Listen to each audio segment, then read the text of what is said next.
Ydy mae o, yn enwedig ar gyfer beth da ni'n trio wneud efo Focus Wales.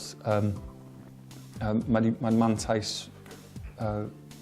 mawr i ni gallu gweithio'n dwyieithog, really, cos mae'n agor gymaint o stuff i fyny i ni. Mae'n posib i ni gweithio fo gymaint mwy o sefydliadau ar yr ochr hynna, gymaint mwy o bandiau. Obviously, da ni'n rhoi lot o bandiau sy'n perfformio'n iaith Gymraeg ymlaen.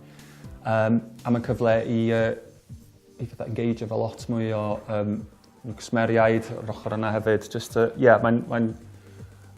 Byswn ni heb di gallu wneud o yn y ffordd da ni eisiau wneud o, heb iddo fod yn dwyieithog.